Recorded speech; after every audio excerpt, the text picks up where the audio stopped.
भाई का channel subscribe करें।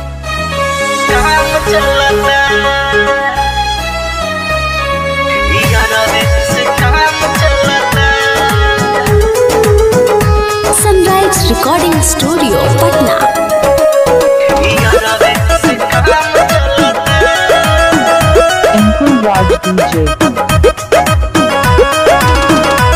हमार सास ससुर दिया दिन अपने में रहे लोग बिजी,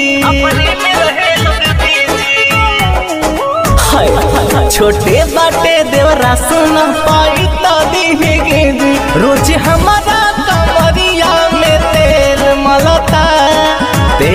मलता घर नहीं खन सजनवाए सखी, यारवा से काम चलता घरे नहीं खन बलमुआए सखी, यारवा से काम चलता।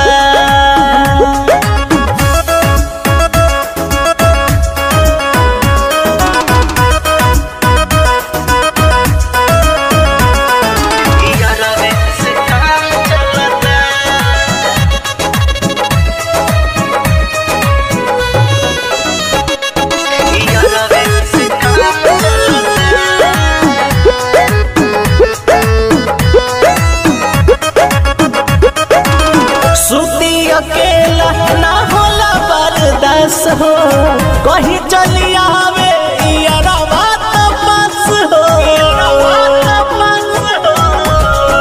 हाँ सूती अकेला ना होला बर्दाश्त हो, कहीं चली आवे यारवा बस हो।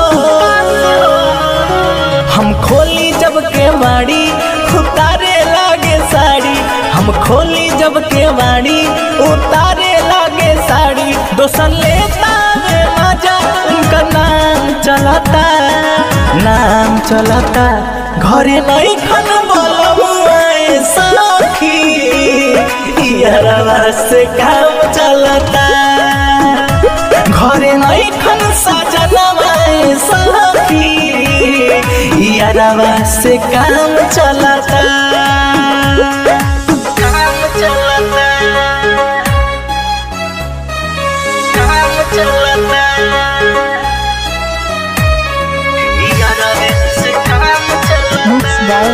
राज डीजे